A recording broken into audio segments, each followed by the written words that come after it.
백만장자인 박준석은 가사 도우미가 한 일을 목격하기 전까지 마비된 딸을 과잉 보호하겠다는 명분으로 집안 곳곳에 은밀한 카메라를 숨겼습니다. 박준석은 남들이 보기에 세상의 모든 것을 가진 남자였습니다.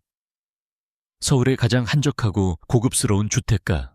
아침 햇살이 거대한 통유리창을 통해 폭포수처럼 쏟아져 들어오면 그의 거실은 마치 완벽한 삶을 약속하는 성소처럼 눈부시게 빛났습니다.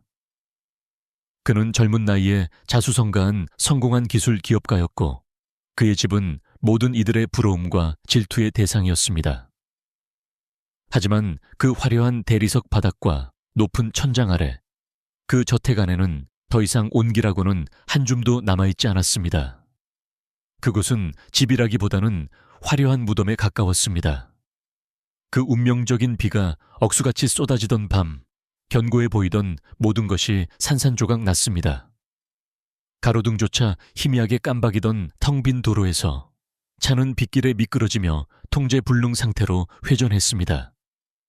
찢어질 듯한 브레이크의 날카로운 비명소리, 격렬하고 둔탁한 금속의 충돌음, 사방으로 튀어오르는 유리 파편들의 춤, 그리고 어둠 속으로 메아리치는 절망적인 비명까지 그 모든 것이 찰나의 순간에 벌어졌습니다.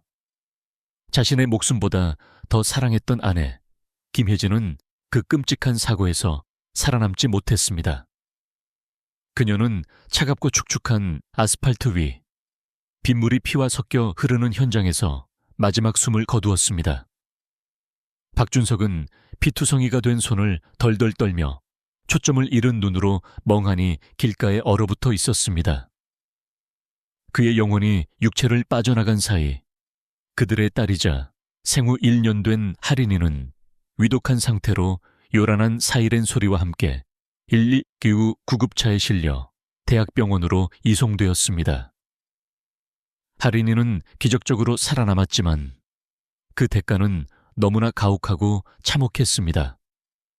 소독약 냄새가 진동하는 진료실에서 흰 가운을 입은 의사들은 차트에 차가운 숫자만큼이나 건조하고 절제된 목소리로 잔인한 선고를 내렸습니다. 심각한 척추 신경 손상입니다. 그리고 양다리에 완전한 마비가 확인되었습니다. 그들은 아이가 평생 다시는, 아니 영원히 걷지 못할 것이라고 단언했습니다. 박준석은 그들의 말을 귀로는 들었지만 마음으로는 도저히 받아들이지 못했습니다. 중환자실의 기계음 속에서 움직임 없이 축 늘어진 딸의 작고 따뜻한 다리를 품에 안고 내려다 보았을 때야 비로소 그는 뼈에 사무치는 진정한 절망이 무엇인지 이해할 수 있었습니다. 그것은 끝이 보이지 않는 심연이었습니다. 장례식 이후의 날들은 무미건조한 회색빛 안개 속에서 부유하듯 흘러갔습니다. 집은 겉보기에 사고 전과 그대로였습니다. 고가구들은 제자리에 있었고 먼지 하나 없이 깨끗했습니다. 하지만 그 공간을 채우던 김혜진의 맑은 웃음소리는 영원히 증발해버렸습니다. 여보, 오늘 일찍 와 라고 묻던 그녀의 사소한 질문들, 공간을 따스하게 채우던 그녀의 천, 아침마다 부엌에서 피어오르던 고소하고 신선한 커피 향기, 그 모든 생명력이 사라졌습니다. 박준석은 방문을 열 때마다 자신이 인생에서 가장 소중한 것을 잃었음을 상기시키는 납덩이처럼 무겁고 차가운 침묵 속에 갇혀 살았습니다. 도시가 잠든 깊은 밤마다 박준석은 침대에 누워 칠흑 같은 천장을 멍하니 바라보았습니다. 아주 가끔 잠결에 취해 그녀가 떠났다는 사실을 잊어버리는 잔인한 몇 초의 순간들이 있었습니다.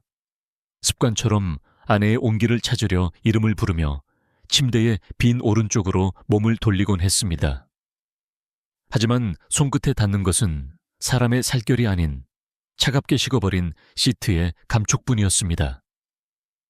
그제야 현실은 가슴을 강타하는 둔탁한 망치처럼, 아니 심장을 찌르는 날카로운 송곳처럼 다가왔습니다. 김혜진은 더 이상 그곳에 없었고 앞으로도 영원히 없을 것이라는 절대적인 사실이 그를 짓눌렀습니다. 박준석은 견딜 수 없는 고통에 신음하며 몸을 일으켜 어둠 속을 걸어 침대 곁에 있는 요람으로 다가갔습니다. 할인이는 이미 깨어있는 경우가 많았습니다.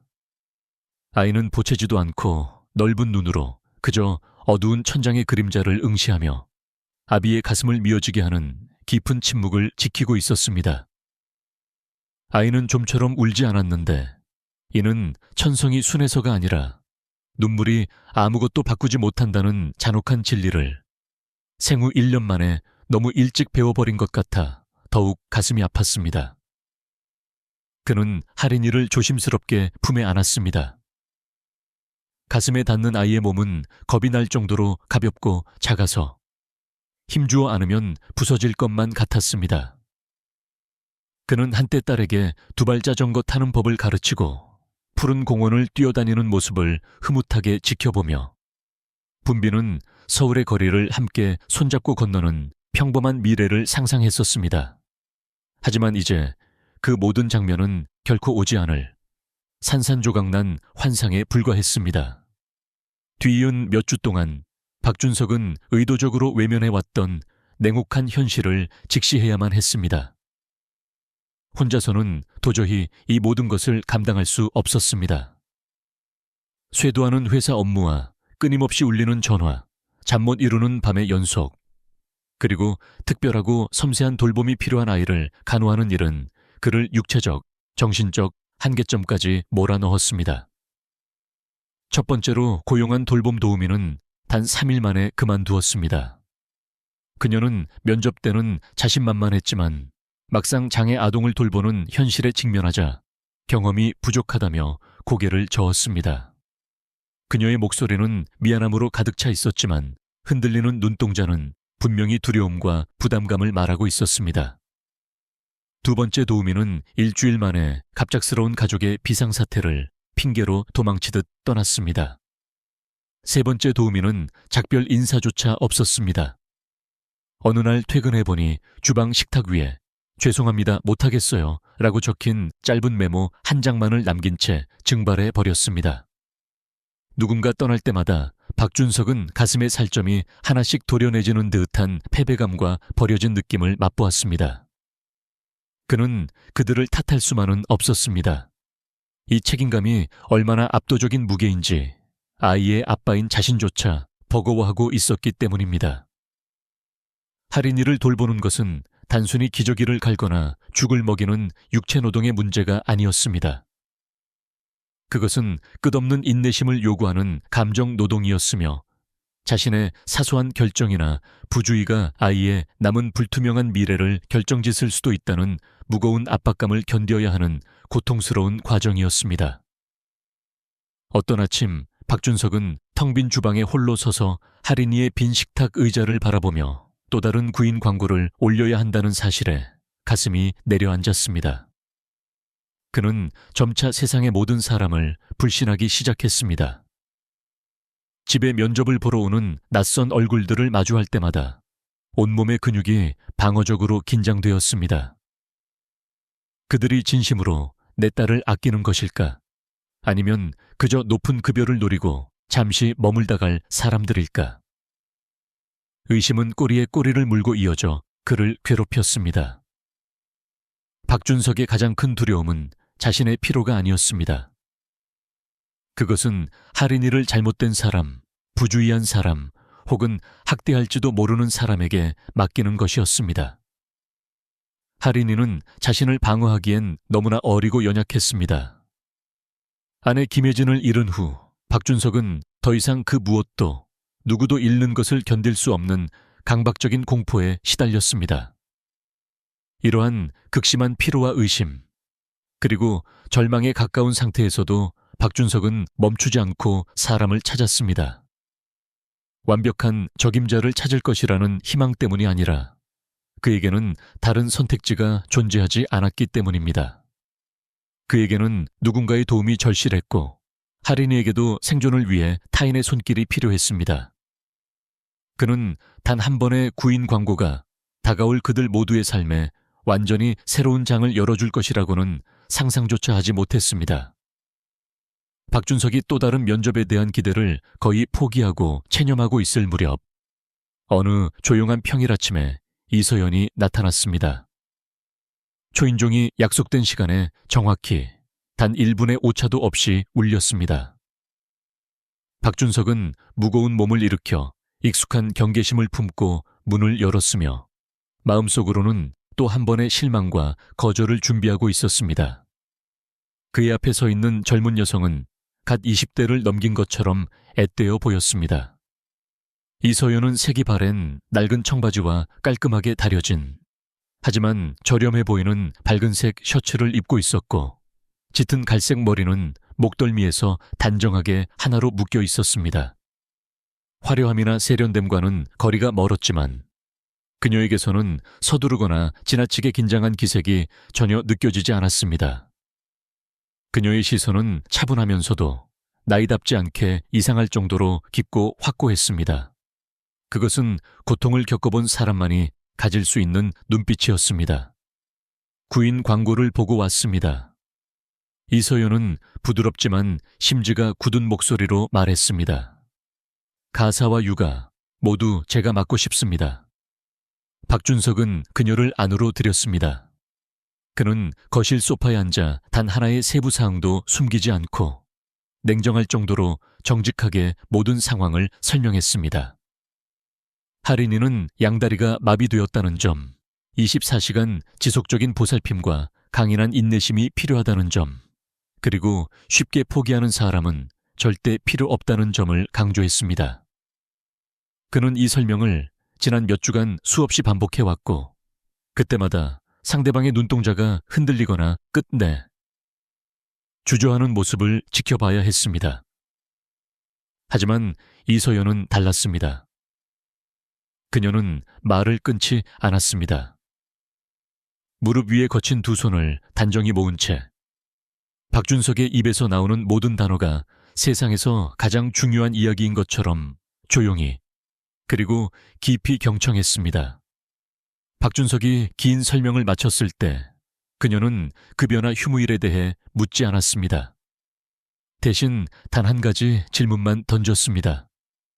아이를 먼저 만나봐도 될까요? 박준석은 조건보다 아이를 먼저 찾은 그녀에게 약간 놀랐지만 말없이 그녀를 할인이의 방으로 안내했습니다. 아기는 요람에 누워 깨어 있었고 여느 때처럼 넓은 눈으로 익숙한 천장 무늬를 응시하고 있었습니다. 이서연은 아기를 놀라게 할까봐 발소리를 죽이며 아주 조심스럽게 다가갔습니다. 그녀는 할인이의 눈높이에 맞춰 허리를 깊이 숙이고 세상에서 가장 따뜻하고 부드러운 미소를 지어 보였습니다. 안녕, 나는 이서연이야. 만나서 반가워. 그녀가 달콤하게 속삭였습니다. 그리고 그 순간 박준석이 전혀 예상치 못한 기적 같은 일이 일어났습니다.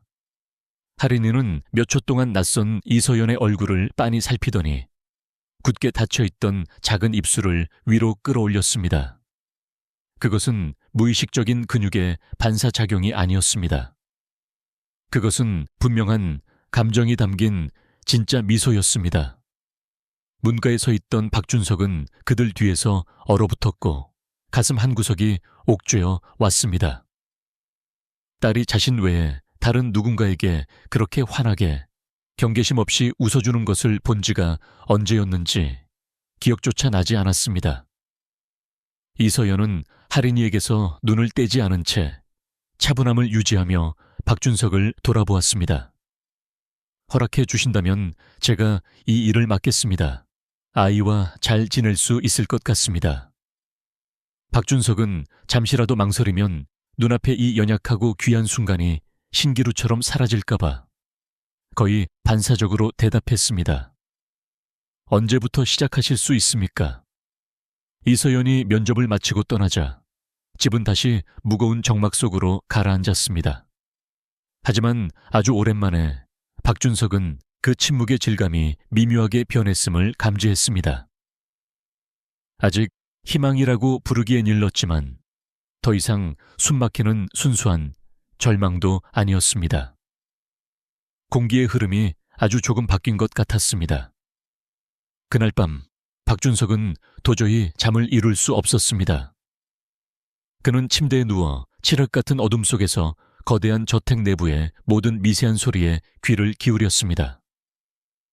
창문 틈으로 새어들어오는 바람 소리, 거실 벽시계의 일정한 초침 소리, 그리고 바로 옆 요람에서 들리는 할인이의 규칙적이고 부드러운 숨소리. 아침의 장면이 머릿속에서 필름처럼 끝없이 되풀이되었습니다. 이서연을 바라보며 짓던 할인이의 그 해맑은 미소. 그것은 너무나 아름다운 순간이었습니다. 하지만 역설적으로 너무나 아름다웠기에 그를 두렵게 했습니다. 그는 전에도 희망을 가졌던 적이 있었습니다. 시간이 지나면 모든 것이 괜찮아질 것이라고 스스로를 위로했던 적이 있었습니다. 하지만 매번 현실은 잔인하게 그를 다시 바닥으로 끌어내렸습니다. 이전의 도우미들도 처음엔 의욕적이었지만 결국 떠났습니다. 할인이는 다시 침묵 속으로 가라앉았고 집은 전보다 더 공허해졌습니다. 박준석은 다시 누군가를 믿을 용기가 없었습니다.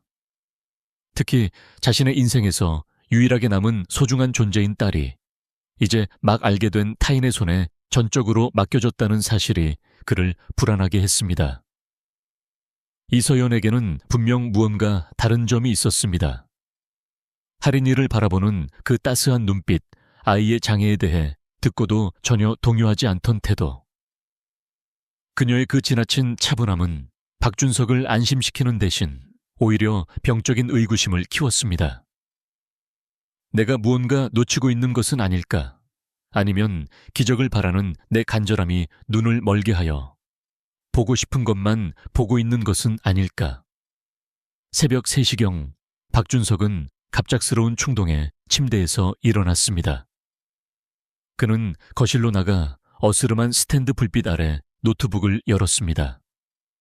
밤새 그를 괴롭히던 혼란스러운 생각들은 스스로도 경멸스럽지만 아비로서 어쩔 수 없다고 합리화하는 결정으로 굳어졌습니다. 그는 인터넷으로 초소형 보안 장치를 검색했습니다. 책장이나 장식품, 화분 틈새에 감쪽같이 숨길 수 있고 휴대폰 앱으로 실시간 확인이 가능한 동전 크기의 고성능 카메라들이었습니다. 그는 예방 차원이라는 명분해 빠른 배송과 쉬운 설치가 가능한 제품들을 장바구니에 담았습니다. 박준석은 이것이 이서연을 감시하기 위해서가 아니라 순전히 할인이의 안전을 확인하기 위한 최소한의 조치라고 끊임없이 되뇌었습니다. 딱 일주일만, 내가 확신이 들 때까지만, 내 안의 두려움이 사라질 때까지만 지켜보는 거야. 아무 일도 없을 거야. 월요일 아침 이서연은 약속한 시간에 정확히 도착했습니다. 박준석은 이미 출근하여 회사 사무실에 있었지만 마음은 콩밭에 가 있었습니다. 서류 더미는 눈에 들어오지 않았고 그의 컴퓨터 보조 화면에는 집 안 곳곳에 설치한 카메라와 연결된 앱이 열려 있었습니다. 단 한 번의 클릭으로 그는 자신의 지붕 아래서 일어나는 모든 움직임을 통제할 수 있었습니다. 그는 안심하기 위해 아주 잠시만 확인할 것이라고 스스로에게 거짓말을 했습니다. 이서연은 박준석이 전날 건네준 열쇠로 집에 들어왔습니다. 화면 속의 그녀는 가방을 한쪽에 내려놓고 셔츠 소매를 걷어붙인 뒤 머리를 질끈 묶었습니다. 모든 행동이 지극히 정상적이고 일상적이었습니다. 그녀는 거실을 능숙하게 청소하고 주방을 닦으며 집안일에 익숙한 사람, 특유의 효율적이고 단정한 움직임으로 어지러운 물건들을 정리하기 시작했습니다. 박준석은 화면을 보며 약간의 창피함과 죄책감을 느꼈습니다. 내가 너무 예민하게 구는 건가? 저렇게 성실한 사람을 두고. 그때 정적을 깨고 할인이의 울음소리가 터졌습니다. 침실에 설치된 카메라 마이크를 통해 소리가 전달되자 박준석은 본능적으로 볼륨을 높이고 화면에 얼굴을 가까이 댔습니다. 이서연은 즉시 하던 걸레질을 멈추고 할인이의 방으로 달려갔습니다. 일말의 주저함이나 귀찮다는 한숨, 거부감의 기색은 전혀 없었습니다.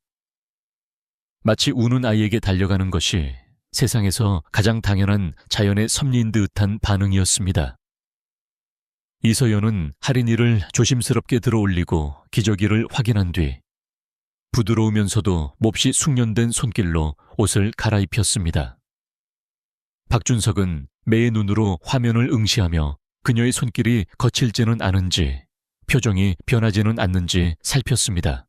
하지만 그곳에는 아이를 정성껏 돌보는 젊은 여성 외에는 아무런 수상한 점도 없었습니다. 이서연이 할인이를 다시 요람에 눕히지 않고 거실로 데리고 나왔을 때 박준석의 긴장감은 최고조에 달했습니다. 그녀는 거실 바닥에 알록달록한 놀이 매트를 넓게 깔았습니다. 그것은 박준석이 할인이가 건강할 때 샀지만 사고 이후 마음이 아파 한 번도 펼쳐보지 못한 매트였습니다. 그러고는 아주 조심스럽게 할인이를 매트 위에 엎드려 눕혔습니다. 박준석은 숨을 죽였습니다. 어떤 대학병원 의사도 그에게 집에서 이렇게 하라고 구체적으로 조언한 적이 없었습니다. 하지만 이서연은 거침이 없었습니다. 그녀는 자신도 바닥에 납작 엎드려 할인이와 눈높이를 정확히 맞췄습니다. 그녀는 도우미들이 흔히 쓰는 과장된 아기 목소리를 내지 않았고 아이를 지나치게 불쌍하게 여기며 달래지도 않았습니다. 그녀는 자신의 모든 말을 완벽하게 알아듣는 인격체에게 이야기하듯 아주 자연스럽고 천천히 또렷하게 말했습니다. 자, 할인아, 여기 이 곰돌이에게 손을 한번 뻗어볼까? 이서연이 몇 센티미터 떨어진 곳에 작은 곰 인형을 놓으며 말했습니다. 할인이는 인형을 보더니 다시 이서연의 얼굴을 쳐다보았습니다. 아이는 낑낑대며 고사리 같은 팔을 뻗었습니다. 하지만 손은 닿지 않았습니다. 보통의 도움이라면 아이가 울기 전에 바로 인형을 집어주었겠지만 이서연은 서두르지 않았습니다. 그녀는 인형의 거리를 아주 조금 닿을 듯 말 듯하게 조정해주고 따뜻한 눈빛과 목소리로 아이가 포기하지 않도록 격려했습니다. 화면을 지켜보던 박준석은 갑자기 무언가를 깨달았습니다. 이것은 단순한 놀이가 아니었습니다. 이것은 체계적이고 전문적인 재활 운동이었습니다. 할인이가 지쳐서 칭얼거리자 이서연은 아이의 마비된 다리를 부드럽게 주무르며 마사지하기 시작했습니다. 근육의 결을 따라 천천히 신중하게 원을 그리며 움직이는 손길은 전문가의 것이었습니다. 그녀는 마사지를 하는 동안 박준석이 한 번도 들어본 적 없는 평온한 멜로디를 부드럽게 흥얼거렸습니다. 그 노랫소리에 할인이가 반응했습니다. 찰나의 미소가 아니라 깨아르르 하는 맑고 투명한 웃음소리가 거실을 가득 채웠습니다. 사고 이후 박준석이 꿈에서도 그리워하던 그 소리였습니다. 그의 가슴이 벅차오름과 동시에 알 수 없는 죄책감으로 조여왔습니다. 이서연은 냄비 뚜껑을 가져와 거울처럼 보여주며 우스꽝스러운 표정을 지어 보였고 아이의 반응에 맞춰 세심하게 신체 접촉을 이어갔습니다. 할인이는 딸꾹질이 날 때까지 웃어대더니 이내 이서연을 향해 두 팔을 활짝 뻗었습니다. 안아달라고 요구하는 아이에 그토록 익숙하고 그리운 몸짓이었습니다. 박준석은 사무실 책상 위에서 쥐고 있던 펜을 떨어뜨렸습니다. 차갑고 멀리 떨어진 모니터 화면을 통해 그는 결코 믿을 수 없었던 기적 같은 장면을 목격하고 있었습니다.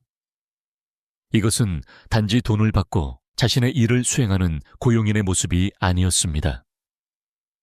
이것은 진심 어린 보살핌과 전문적인 지식, 그리고 세상에서 가장 고통스러울 정도로 희귀한 조건 없는 사랑을 타인의 아이에게 베푸는 한 숭고한 인간의 모습이었습니다. 그 뒤은 날들 동안 박준석은 더 이상 예전처럼 의심을 품고 몇 분씩만 카메라를 확인하지 않았습니다. 그는 일을 하다가도 멍하니 화면을 띄워놓고 더 길게, 더 주의 깊게 그들을 지켜보았습니다. 그리고 점차 그녀의 실수를 찾는 일을 그만두었습니다. 그가 매일 목격한 것은 할인이 곁을 지키는 이서연의 무한한 인내심과 부드러운 존재감이었습니다. 하린이는 박준석이 논리만으로는 설명할 수 없는 방식으로 조금씩, 하지만 분명하게 변하기 시작했습니다. 아이는 더 이상 요람에 누워 몇 시간씩 천장만 바라보는 무기력한 아기가 아니었습니다. 이서연이 방에 들어올 때마다 하린이의 죽어있던 눈동자가 반짝이며 생기를 띄었고 그녀의 모든 움직임을 눈으로 쫓았습니다. 아이는 아직 단어를 알지 못해 이름을 부를 수는 없었지만 마치 무언가를 간절히 부르려는 듯 아우, 우 하며 서툰 온가리를 쏟아내기 시작했습니다. 이서연은 그 온가리를 모두 이해하는 듯했습니다. 그녀는 하루 종일 하린이에게 말을 걸었습니다. 의미 없는 아기 말투가 아니라 그들 주변의 세상을 시적인 언어로 부드럽게 서술해 주었습니다. 하린아, 오늘은 햇살이 참 따뜻해. 저기 나무 위에 앉은 새 좀 봐. 깃털이 파란색이네. 오늘 아빠는 일이 많으셔서 저녁 식사에 조금 늦으실 거야. 하지만 하린이 보러 금방 오실 거야. 아빠는 하린이를 정말 사랑하시거든. 그녀는 마치 하린이가 어른처럼 모든 상황을 이해할 수 있는 것처럼, 그리고 아이가 장애를 가진 연민의 대상이 아니라 존중받아야 할 완전한 인간인 것처럼 대우했습니다. 어느 나른한 오후에는 하린이가 거실 소파에서 이서연의 품에 안겨 잠든 모습이 카메라에 잡혔습니다. 아이의 작은 머리는 이서연의 어깨에 편안하게 기대어 있었고 숨소리는 일정하고 평온했습니다. 창문으로 들어온 오후의 햇살이 두 사람을 감싸고 있는 그 모습은 현실이라기엔 너무나 성스럽고 평화로운 그림 같았습니다. 박준석은 카메라를 통해 이 장면을 지켜보며 가슴속 깊은 곳에서 뜨거운 무언가가 치밀어 오름을 느꼈습니다. 하린이는 자신 외에 그 누구와도 그렇게 안심하고 잠든 적이 없었습니다. 이것은 단순히 나치금에서 오는 편안함이 아니었습니다. 그것은 절대적인 신뢰였습니다. 그리고 마침내 필연적인 일이 일어났습니다. 어느 오후 이서연이 청소를 위해 잠시 하린이를 매트 위에 앉혀두었을 때였습니다. 아기가 걸레질을 하러 가는 그녀의 뒷모습을 향해 손을 뻗으며 이상한 소리를 냈습니다. 명확하지도 완벽하지도 않은 소리였습니다. 하지만 모니터를 보고 있던 박준석이 자리에서 벌떡 일어나게 만들기에는 충분했습니다. 그 소리가 다시 한번 들렸고 이번에는 훨씬 더 명확하게 거의 단어에 가까운 형태로 들렸습니다. 걸레질을 하던 이서연은 그 자리에서 얼어붙었습니다. 집안의 공기마저 멈춘 듯 했습니다. 그녀는 눈을 크게 뜨고 천천히 하린이를 돌아보았습니다. 나를 부르는 거니? 그녀가 믿을 수 없다는 듯 떨리는 목소리로 속삭였습니다. 하린이는 방긋 웃으며 다시 그녀에게 고사리 같은 손을 뻗었습니다. 마. 박준석은 심장이 터질 듯 두근거리는 채 화면 앞에서 움직이지 못했습니다. 하린이가 정확히 무엇을 알고 말했는지 확신할 수는 없었지만 그 순간이 가지는 엄청난 의미는 뼈저리게 이해했습니다. 피로 맺어진 혈연이 아니라 매일 곁을 지키는 존재와 정성 어린 보살핌, 그리고 주고받은 사랑을 통해 보이지 않는 새로운 유대감이 형성되고 있었습니다. 사고 이후 처음으로 박준석은 누군가가 딸의 닫힌 세계 안으로 걸어 들어왔음을 깨달았습니다. 자신을 대신하거나 죽은 아내 김혜진을 대체하는 것이 아니라 하린이 곁에 조용히 서서 비바람을 막아주며 흔들림 없이 인내하고 그 대가로 아무것도 요구하지 않는 사람이 생긴 것입니다. 박준석의 집 안에 깃든 그 연약한 평화는 그를 전과는 다른 방식으로 불안하게 만들기 시작했습니다. 그것은 이서연이 아이를 해칠지도 모른다는 1차원적인 두려움이 아니었습니다. 그녀가 너무 많은 것을 알고 있고 너무 잘 해내며 평범한 가사 도우미의 수준을 훨씬 뛰어넘는 전문적인 정밀함과 본능으로 하린이를 돌보고 있다는 사실이 주는 위화감이었습니다. 박준석은 더 이상 그녀를 의심하고 싶지 않았지만 상실의 트라우마는 그가 마음 편히 시선을 돌리게 두지 않았습니다. 어느 늦은 저녁 하린이가 잠든 후 그는 서재에서 노트북 앞에 앉았습니다. 그는 이력서에 적혀 있던 이서연이라는 전체 이름을 검색창에 입력했습니다. 처음에는 특이한 점이 없었습니다. 요즘 젊은 사람들답지 않게 그녀의 SNS나 인터넷 활동 기록은 거의 비어 있었습니다. 세심하게 관리된 사진도 화려한 삶을 자랑하는 흔적도 전무했습니다. 그러다 그는 검색 페이지 깊은 곳에서 아주 오래된 기록 하나를 발견했습니다. 몇 년 전 업데이트가 멈춘 방치된 어느 학술 플랫폼의 프로필이었습니다.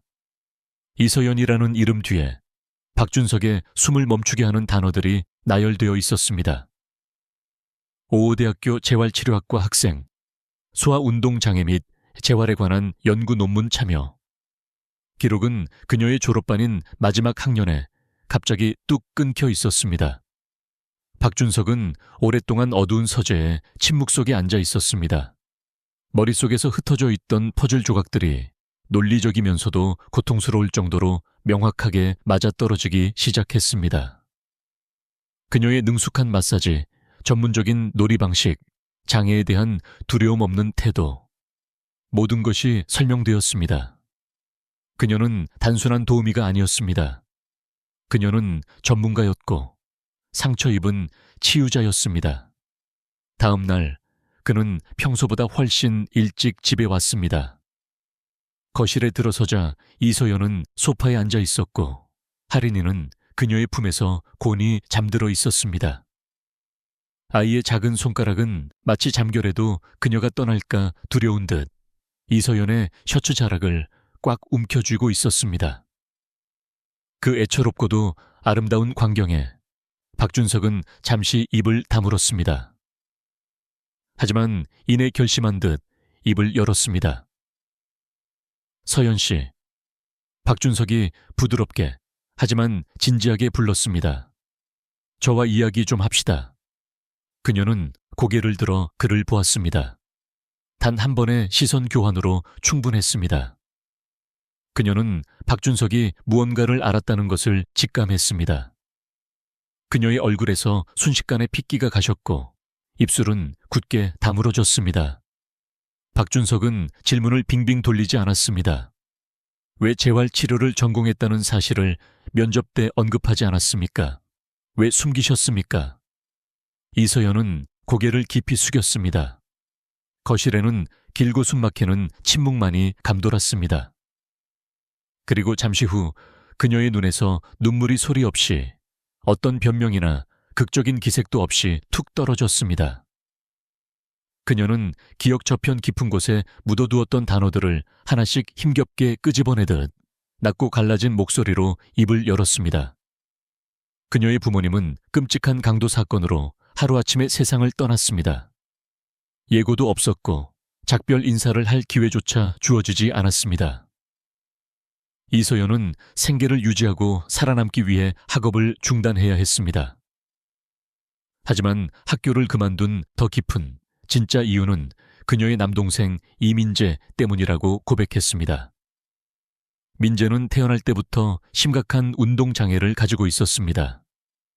이서연은 동생이 아주 어릴 때부터 자신의 손으로 근육을 마사지하고 반사신경을 자극하며 숟가락을 드는 가장 단순한 동작들을 가르치며 엄마이자 누나로서 동생을 돌보았습니다. 민재는 3년을 살았습니다. 단 3년. 하지만 이서연은 그 3년을 자신의 인생에서 가장 찬란하고 중요한 시기라고 생각했습니다. 그 아이가 떠났을 때 이서연은 잠든 하린이의 얼굴을 쓰다듬으며 속삭였습니다. 저는 항상 제가 충분히 하지 못했다고 자책했어요. 제가 학교에서 더 많이 배웠더라면, 더 유능했더라면 아마 민재가 조금은 더 제 곁에 머물렀을지도 모른다고. 그래서 다시는 이 일을 하지 않으려고 했어요. 너무 아파서. 방 안은 숙연한 침묵에 빠졌습니다. 박준석은 목구멍이 뜨겁게 메어오는 것을 느꼈습니다. 처음으로 그는 이서연을 돈을 주고 고용한 고용인으로 보지 않았습니다. 그는 그녀에게서 너무나 익숙한 고통을 보았습니다. 사랑하는 가족을 잃고 자신이 가장 아끼는 사람들을 지키지 못했다는 뼈아픈 죄책감을 안고 하루하루를 버텨내는 생존자의 고통을, 자신의 거울 같은 모습을 보았습니다. 그 대화 이후 박준석의 집 안 분위기는 말로 정의하기 어려운 방식으로 변했습니다. 어떤 새로운 약속이나 거창한 선언은 없었습니다. 하지만 그와 이서연 사이에는 보이지 않는 끈끈한 연대감과 조용한 이해관계가 형성되었습니다. 마치 두 사람 모두 서로의 마음속에 있는 가장 깊고 어두운 균열을 들여다보았고, 그것을 굳이 건드리지 않고 덮어주기로 약속한 것 같았습니다. 박준석은 더 이상 고용주가 피고용인을 감시하듯 이서연을 보지 않았습니다. 대신 그는 작은 배려들을 알아차리기 시작했습니다. 그녀가 아침마다 조용히 여분의 커피 한 잔을 더 내려 식탁 위에 놓아두는 모습, 할인이가 하루 동안 보여준 모든 작은 반응들과 발전 사항들을 수첩에 꼼꼼하게 기록하는 정성, 박준석이 야근으로 저녁을 거른다는 것을 알면서도 퇴근할 때마다 식사는 하셨나요? 라고 묻는 따뜻한 인사. 이서연도 변했습니다. 그녀는 박준석과 대화할 때 한결 편안해진 표정이었고, 처음 도착했을 때 가졌던 자신을 보호하려는 듯한 딱딱한 거리감을 허물었습니다. 가끔 할인이가 낮잠을 자는 드문 평화로운 순간에 두 사람은 소파 양끝에 앉아 아주 평범한 일상에 대해 이야기하곤 했습니다. 박준석은 자신의 치열했던 창업 초기 시절 이야기를, 죽은 아내 김혜진에 대한 그리움을, 그리고 아주 가끔 다시 행복해지는 것을 상상할 때마다 느끼는 죄책감에 대해 털어놓았습니다. 이서연은 섣불리 판단하거나 성급하게 위로하려 들지 않고 그저 묵묵히 들어주었습니다. 그 경청이 박준석에게는 가장 큰 위로였습니다. 하지만 가장 극적인 변화는 할인이에게서 나타났습니다. 아이는 아침에 눈을 뜨자마자 이서연을 찾기 시작했습니다. 이서연이 방에 없으면 할인이는 불안한 듯 다급한 소리를 내며 고사리 같은 손을 허공으로 뻗어댔습니다. 그러던 어느 오후 박준석이 퇴근하여 거실 입구에 서 있을 때였습니다. 명확하지는 않지만 귀를 의심할 수 없을 만큼 분명한 소리가 들렸습니다. 엄마. 박준석은 현관에서 얼어붙었습니다. 이서연도 그 소리를 들었습니다. 그녀는 할인이 곁에 무릎을 꿇고 주저앉았고 미처 막을 새도 없이 눈물이 볼을 타고 흘러내렸습니다. 그녀는 아이의 말을 아니야, 이모야 라고 교정하지 않았습니다. 그렇다고 그래, 엄마야 라고 반복하지도 않았습니다. 그녀는 그저 벅차오르는 감정을 주체하지 못하고 아이를 품에 꼭 껴안았습니다. 박준석은 질투심이 아니라 딸이 스스로 마음의 부모를 선택했다는 묵직한 깨달음에 가슴이 메어와 고개를 돌렸습니다. 그날 저녁 이서연이 퇴근 준비를 할 때 할인이는 온 힘을 다해 그녀의 셔츠 소매를 붙잡으며 전례 없이 격렬하게 울어댔습니다. 아이의 절박한 울음소리에 박준석이 처음으로 떨리는 목소리로 부탁했습니다. 서연 씨, 조금만 더 머물러 줄 수 있나요? 아이가 잠들 때까지만이라도. 이서연은 말없이 고개를 끄덕였습니다. 세 사람이 따뜻한 노란 거실 조명 아래 조용히 앉아있던 그 순간, 박준석은 결코 직면할 용기가 없었던 진실을 인정해야만 했습니다.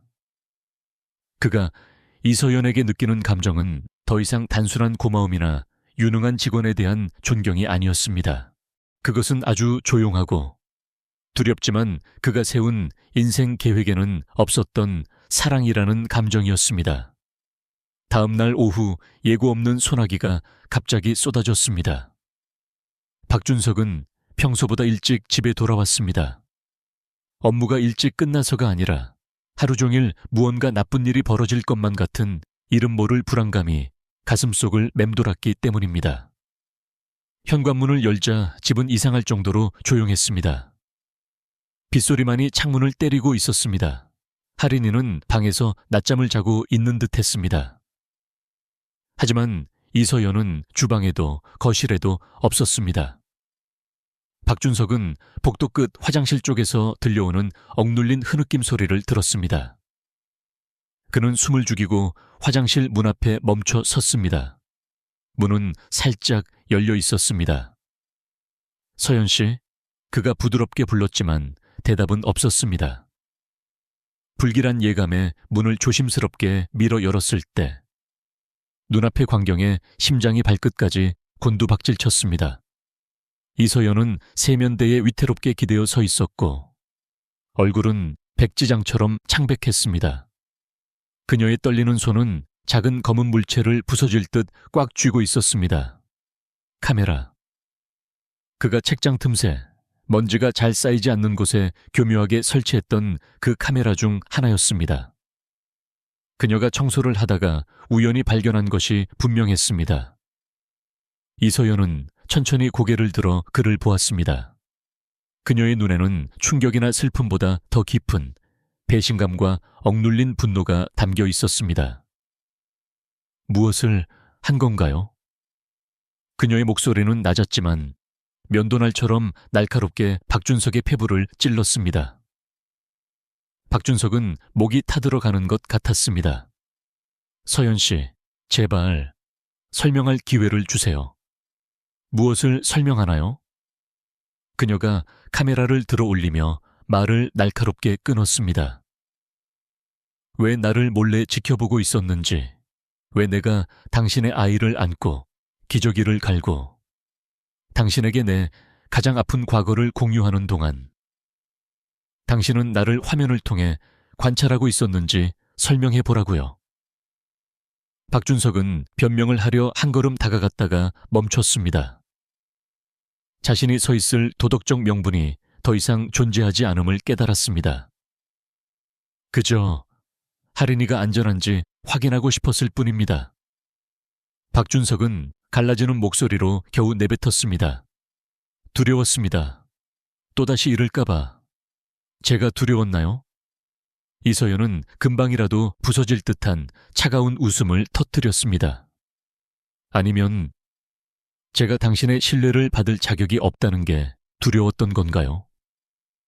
그녀의 얼굴에 참았던 눈물이 빗물처럼 흘러내렸습니다. 제가 당신을 얼마나 믿었는지 아시나요? 저는 가족을 잃고 수년 만에 처음으로 제가 마음 놓고 머물 수 있는 곳, 저를 믿어주는 사람을 찾았다고 생각했어요. 그런데 이 모든 게 감시당하고 있었다니. 박준석은 입을 열었지만 아무런 단어도 나오지 않았습니다. 그의 두려움이, 그의 의심이 모든 것을 망쳐버렸습니다. 이서연은 화장실에서 나와 거실로 걸어갔습니다. 그녀는 갑자기 이 집이 한 번도 진정으로 안전한 곳이 아니었다는 것을 깨달은 짐승처럼 눈에 공포를 띠며 주위를 둘러보았습니다. 그리고 하나둘씩 그녀는 익숙한 물건들 속에 정교하게 숨겨진 카메라들을 더 찾아냈습니다. 화분 뒤, 액자 틈, 시계 옆.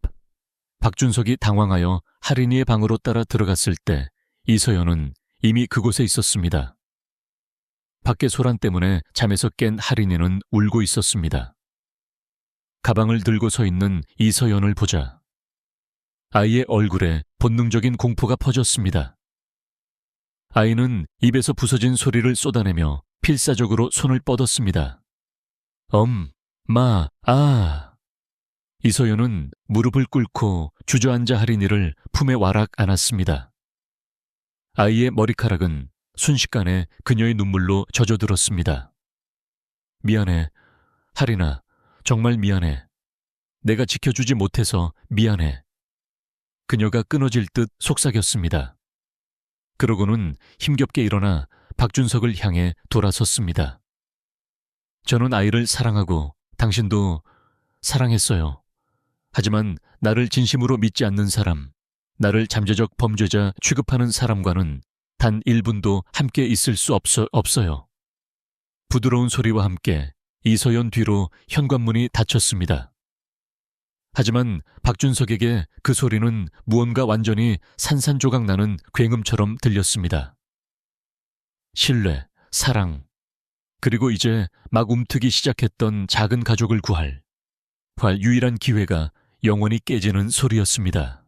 이서연이 떠난 후 3일은 박준석의 인생에서 가장 길고 고통스러운 시간이었습니다. 할인이는 거의 즉시 변했습니다. 아이는 더 이상 웃지 않았습니다. 좋아하던 장난감에 반응하지 않았고 집안을 채우던 익숙한 옹알이, 소리도 뚝 끊겼습니다. 박준석이 할인이를 안아 올렸을 때 아이는 더 이상 그곳에 없는 존재를 눈으로 찾으며 기운 없이 몸부림쳤습니다. 밤이 되면 아이의 울음소리는 거칠고 절망적인 파도처럼 밀려왔습니다. 엄마, 엄마.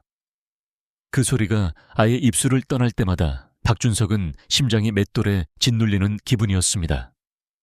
그는 아이를 안고 밤새 흔들어주며 텅 빈 집안을 걸으며 공허한 위로의 말을 속삭였습니다.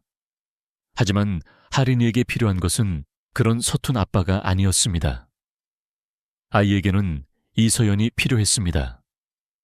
박준석은 그것을 누구보다 명확하고 뼈아프게 이해했습니다.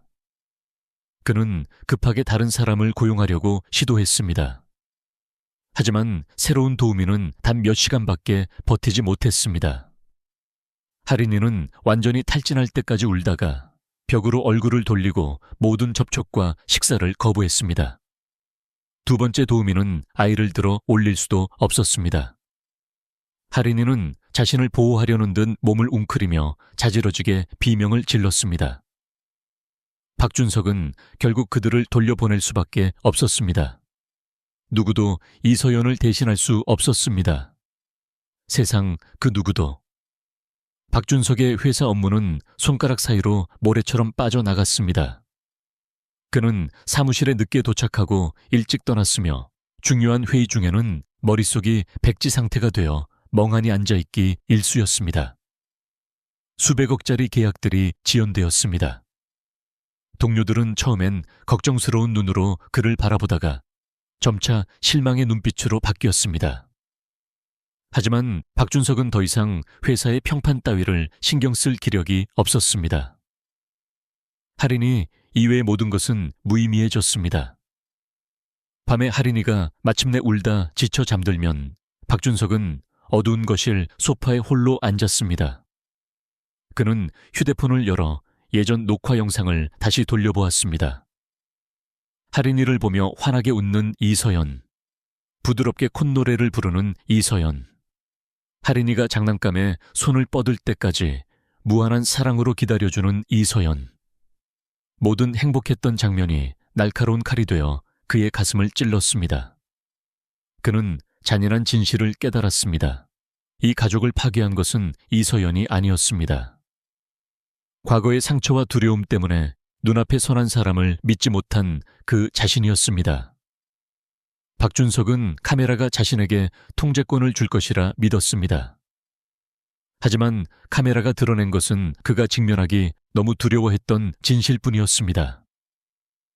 그는 할인이를 세상의 모든 위험에서 보호할 수 없으며 사랑이나 행복 같은 어떤 것들은 감시가 아닌 오직 신뢰를 통해서만 지켜질 수 있다는 사실이었습니다. 한때 희망으로 가득 찼던 집의 무거운 침묵 속에서 박준석은 마침내 처음부터 회피해왔던 사실을 인정했습니다. 그는 단순히 딸의 유능한 도우미를 잃은 것이 아니었습니다. 그는 자신이 다시 사랑하게 된 여인을 잃은 것입니다. 이서연이 떠난 지 일주일 후 박준석은 훨씬 일찍 내렸어야 할 결단을 내렸습니다. 그는 할인이를 데리고 아들이 하루하루 무너져가는 모습을 조용히 지켜봐온 노모의 집으로 갔습니다. 어머니가 이서연이 어디 있느냐고 물었을 때 박준석은 바로 대답하지 못했습니다. 그는 그저 큰 잘못을 저지른 아이처럼 고개를 숙였습니다. 어머니는 그를 꾸짖지 않았습니다. 그녀는 설명이 필요 없다는 듯 떨고 있는 아들을 오랫동안 말없이 안아주었습니다. 박준석은 가늘고 차가운 빗속을 뚫고 차를 몰았습니다. 아침의 서울 도시는 출근길로 붐비고 시끄러웠지만 차 안에는 무거운 침묵만이 감돌았습니다. 그에게는 단 하나의 단서만 있었습니다. 이서연이 예전에 지나가듯 말했던 관악구 언덕배기에 있는 작은 월세방 주소였습니다. 그 방은 비어 있었습니다. 낡은 건물의 주인인 차가운 인상의 중년 남성은 이서연이 월세를 내지 못해 며칠 전 방을 비워달라고 했다고 퉁명스럽게 말했습니다. 박준석이 다급하게 그녀가 어디로 갔는지 묻자 남성은 귀찮다는 듯 어깨를 으쓱했습니다. 몰라요. 무슨 도시 동쪽에 있는 쉼터에 간다고 했던 것 같은데 월세 낼 돈도 없는 주제에. 박준석은 미친 사람처럼 도시 동쪽의 쉼터란 쉼터는 모조리 찾아다녔습니다. 3곳의 쉼터, 그리고 4곳. 매번 접수처에서 그런 이름의 사람은 없습니다. 라는 대답만 돌아왔습니다. 낡은 복도의 곰팡이 냄새, 희망을 잃은 사람들의 눈빛. 그때마다 그의 심장은 조금씩 더 깊은 나락으로 떨어졌습니다. 하지만 그는 멈추지 않았습니다. 수년 만에 처음으로 박준석은 자신의 감정으로부터 도망치지 않았습니다. 그는 두려움, 수치심, 그리고 사랑이 자신을 인도하게 두었습니다. 5번째로 찾아간 허름한 여성 쉼터에서 그는 마침내 그녀를 보았습니다. 이서연은 붐비는 방의 낡은 2층 침대 구석에 앉아 있었습니다. 그녀는 눈에 띄게 수척해져 있었고 얼굴은 며칠간의 피로와 슬픔으로 찌들어 있었습니다. 그녀의 손에는 닳고 작은 사진 한 장이 들려 있었습니다. 박준석은 멀리서도 그것이 무엇인지 즉시 알아차렸습니다. 자신이 예전에 인쇄해서 냉장고에 붙여두었던 하린이의 사진이었습니다. 그녀는 그 사진을 부적처럼 쥐고 있었습니다. 서연 씨. 그가 거친 목소리로 불렀습니다. 그녀는 놀란 토끼처럼 고개를 들었다가 박준석을 확인하고는 이내 마음의 문을 닫아버렸습니다. 그녀는 그를 쳐다보는 것조차 고통스럽다는 듯 얼굴을 돌렸습니다. 여기 오시면 안 돼요. 그녀가 힘없이 낮게 말했습니다.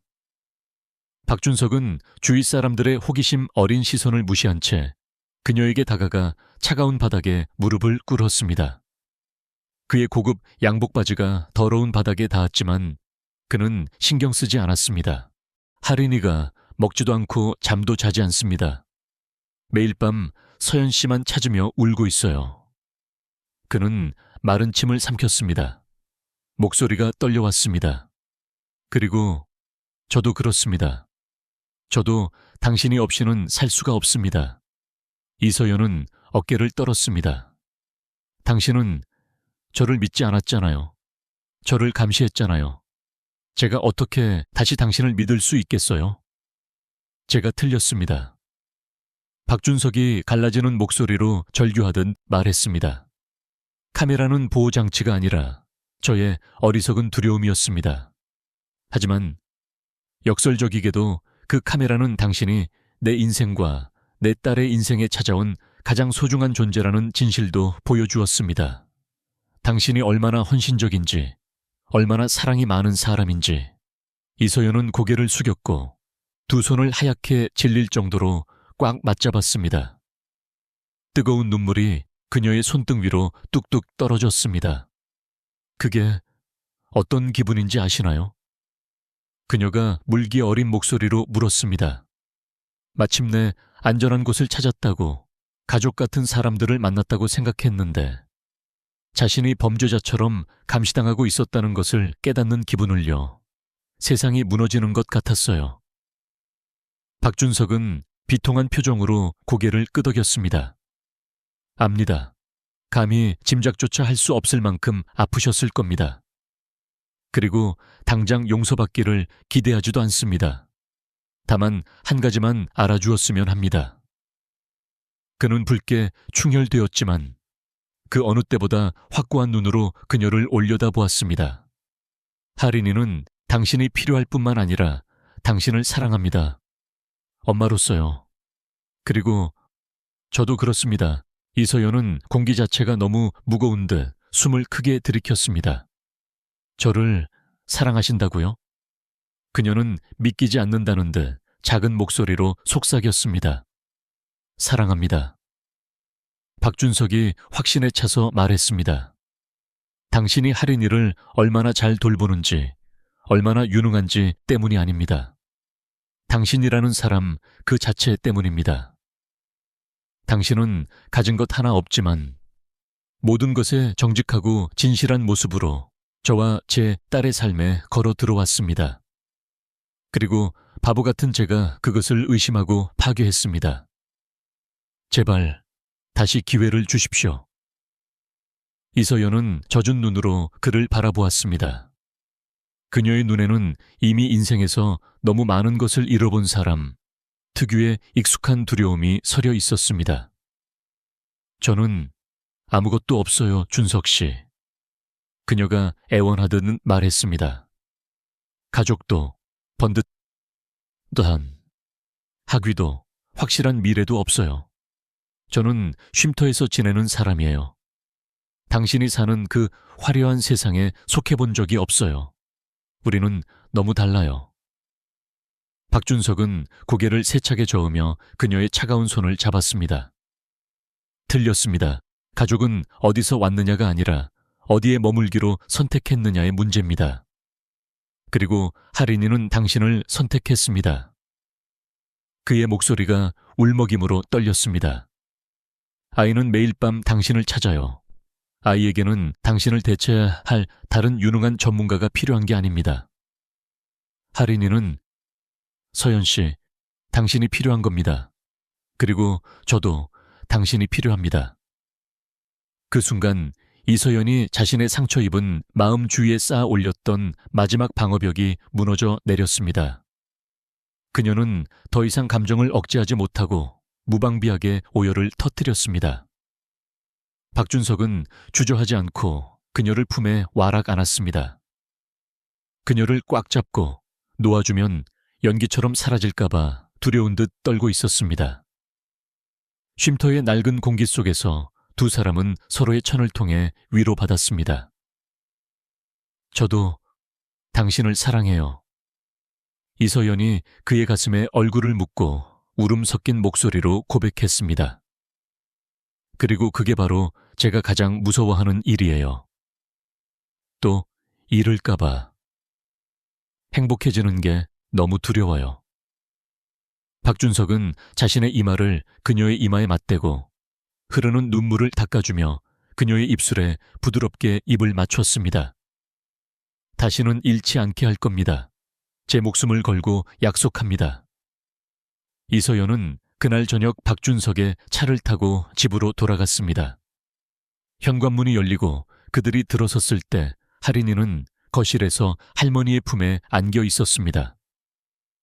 며칠을 울어서 눈이 퉁퉁 부어 있었지만 현관에 서 있는 이서연을 보는 순간 아이의 눈이 휘둥그레졌습니다. 단 1초, 재회의 기쁨은 찰나에 폭발했습니다. 할인이는 온몸을 앞으로 내밀며 버둥거렸고 입술은 떨리지만 확신에 찬 목소리로 그 익숙하고 그리운 소리를 외쳤습니다. 엄마, 이서연은 신발도 벗지 못한 채 할인이에게 달려가 아이를 품에 꼭 안았습니다. 아이는 마치 놓아주면 이서연이 다시 사라질까봐 두려운 듯 고사리 같은 팔로 그녀의 목을 감싸 안으며 서럽게 흐느꼈습니다. 박준석은 목이 메어오는 것을 참으며 그들 뒤에 조용히 서 있었습니다. 그는 이 순간에 세상에 어떤 말이나 설명도 필요 없다는 것을 알았습니다. 이것이 진정한 가족이었습니다. 그날 밤 할인이가 마침내 이서연의 품에서 평화롭게 잠들었을 때 박준석은 창고로 걸어갔습니다. 잠시 후 그는 커다란 종이 상자를 들고 거실로 돌아왔습니다. 상자 안에는 집안 곳곳에서 수거한 작고 차가운 카메라들이 하나도 빠짐없이 들어있었습니다.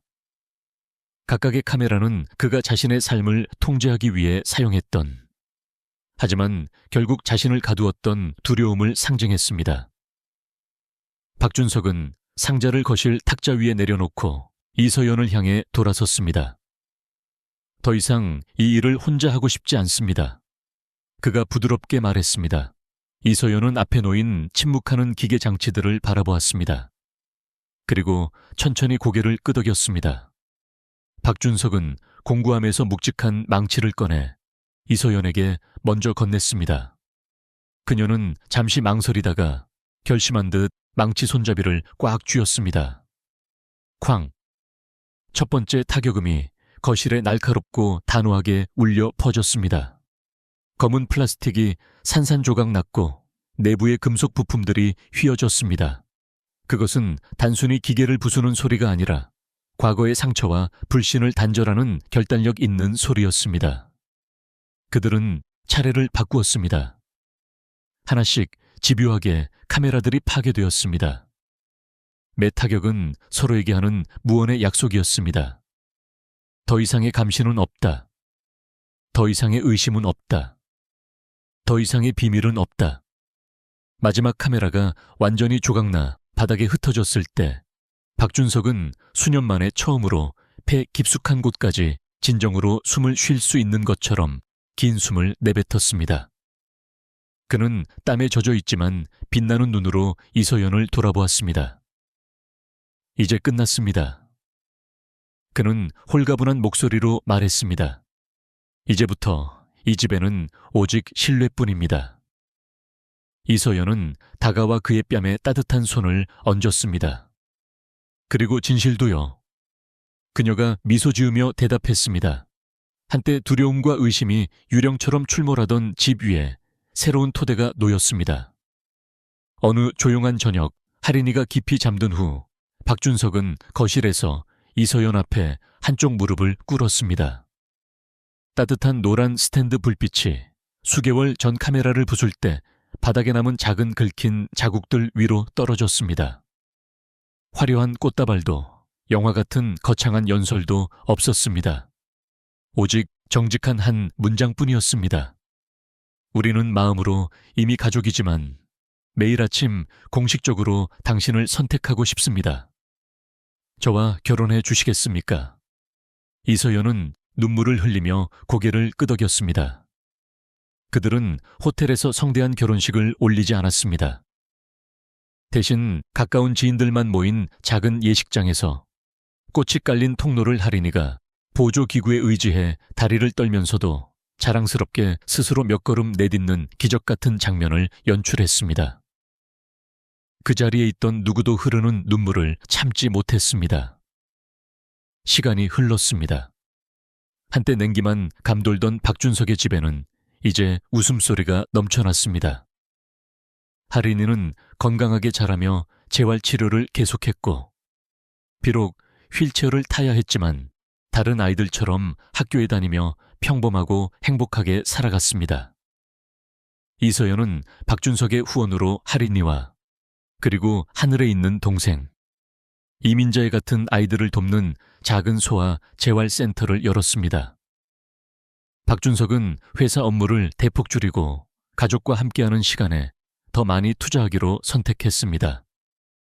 한때 두려움과 감시 위에 위태롭게 세워졌던 그 집은 이제 전혀 다른 견고한 토대 위에 굳건히 서 있습니다. 신뢰, 매일의 선택, 그리고 조건 없는 사랑이라는 토대 위에